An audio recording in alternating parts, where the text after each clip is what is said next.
They told him to step away. The officer's voice was sharp, cutting through the drizzle that soaked the narrow street. A crowd had gathered behind the yellow tape, all craning their necks to see. But the tall man in the gray hoodie didn't move. It was only when the officer demanded again, this time stepping forward, that the man finally spoke. His voice was low but steady. "I can't leave. She's my sister." At that moment the mood shifted.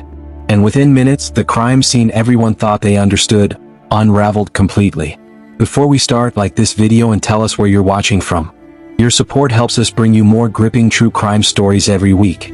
The rain had started before dawn, turning the old brick street into a mirror for the flickering red and blue lights. Officer Miller had been first on scene, responding to a call about a body in an alley. By the time he got there, the medics had already confirmed it. Female victim, mid-20s, no ID on her. The alley was sealed off, cameras set up, evidence markers glistening under portable floodlights. That's when the man appeared. Tall, pale from the cold, hands shoved deep into his hoodie pockets. He didn't look like the gawkers who usually gather. He wasn't whispering or pointing. He just stared at the covered body bag like it had punched the air from his lungs. "Sir, I need you to move behind the tape," Miller called. No response. Miller stepped closer. "Sir, now." The man's head turned slowly, and the words came out like a confession. "I can't. That's my sister under there." At first, Miller thought he was lying. People made wild claims at crime scenes all the time. But there was something in his eyes, something hollow. "Name?" Miller asked. "Daniel Rokes." The name meant nothing to him, but a detective nearby froze when he heard it. Detective Alvarez pulled Miller aside and whispered, "If that's who I think it is, we've got a bigger problem." Daniel wasn't just any civilian. He was the estranged brother of the victim, Melissa Rokes, a local journalist who'd made enemies investigating a series of unsolved disappearances over the last year. The odd part? Daniel wasn't on any contact list. Not family, not next of kin.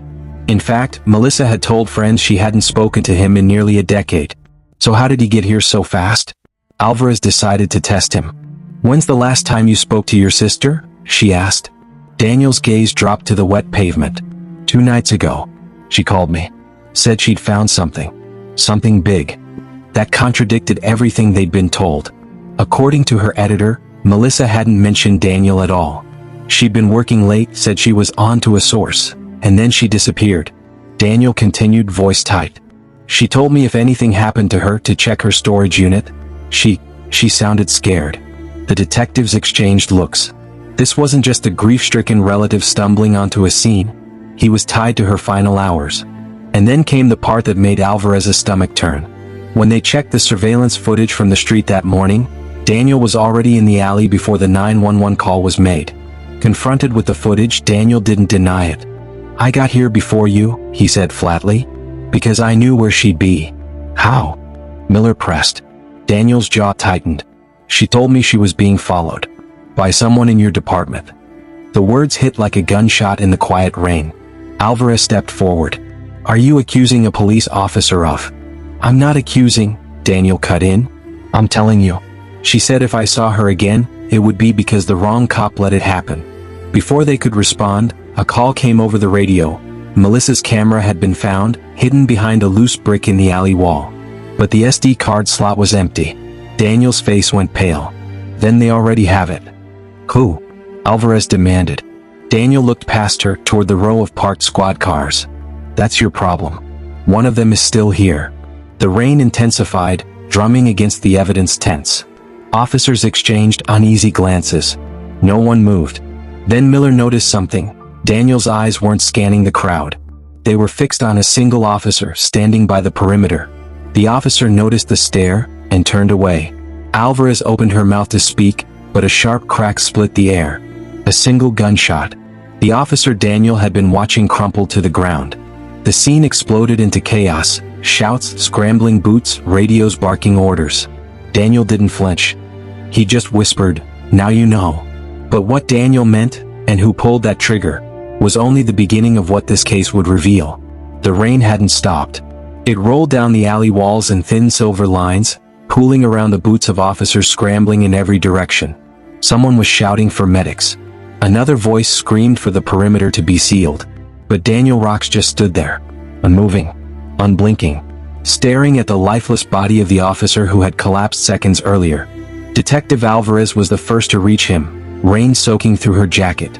"Daniel," she said sharply, "tell me what's going on. Now." His voice was quiet, almost drowned by the storm. "That man knew what happened to my sister. And now he can't talk." The paramedics confirmed what everyone suspected. Single gunshot wound to the head, instant death. No weapon found. Whoever fired that shot was already gone. Alvarez glanced toward the rooftops. "Sniper." Miller shook his head. "Too close. This was from the alley." That sent a cold ripple through the entire team. If the shot had come from the alley, then the killer had been standing right here among them. Daniel took a step toward the body, but two uniforms moved to block him. "You're done here," one officer barked. Daniel's lips curled into something between a smile and a grimace. "If you think keeping me away will stop this, you're not paying attention." Alvarez narrowed her eyes. "Then help me understand. Why was that officer watching you?" Daniel looked at her like she'd asked the wrong question. "He wasn't watching me," he said. "He was watching to see if I'd talk." The detectives pulled Daniel aside into a quiet corner of the alley, away from the commotion. The rain drummed on the evidence tents above them, muffling their voices. "I told you Melissa called me 2 nights ago," Daniel said, his tone low and urgent. "She said she'd found a lead on the disappearances. It wasn't just random victims. They were all tied to one investigation, a sealed one. Internal Affairs." Alvarez frowned. "Internal Affairs doesn't handle street crime." "Exactly," Daniel replied. "These weren't street crimes. They were cover-ups. Every victim had dirt on someone inside the department." Before Alvarez could respond, Miller jogged up holding a small plastic evidence bag. Inside was a folded piece of paper, wet from the rain but still legible. "We found this in the officer's vest pocket," Miller said. "It's got your sister's name on it." Daniel took the bag and stared at the paper. The handwriting was rushed, uneven. Read. "Storage unit. Key number 47. Don't trust anyone wearing a badge." Alvarez felt her stomach twist. "That's the same storage unit you mentioned." Daniel nodded slowly. "Which means he was supposed to protect it. Or destroy it." Within minutes, the three of them were in an unmarked car heading toward the industrial outskirts of the city. The rain blurred the world outside, streetlights smeared into streaks of gold and white. Daniel sat in the back, hands clasped, eyes fixed on nothing. Alvarez kept glancing at him in the rearview mirror. "If this is some kind of trap, you're walking us straight into it." Daniel didn't look up. "If it's a trap, it's already closed around us."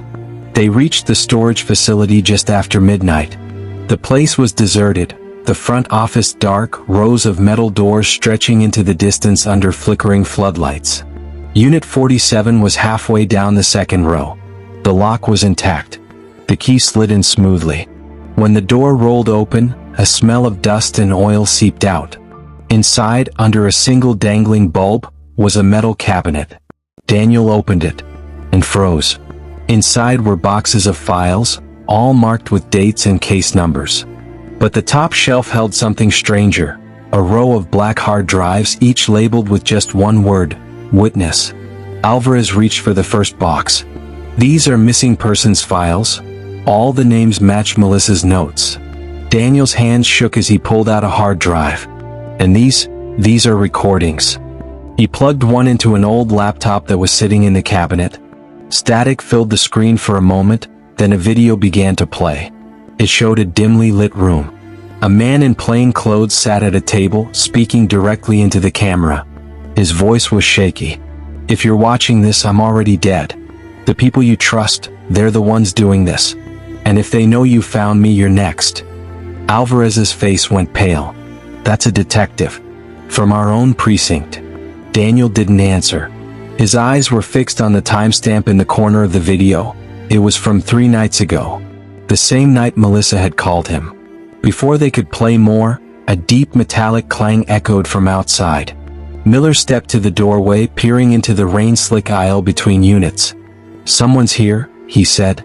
The bulb overhead flickered once, twice, and went out. From the darkness came the sound of footsteps. Slow, deliberate. A voice followed, low and mocking. You really should have stayed away from this, Daniel. Alvarez's hand went to her holster. Who's there?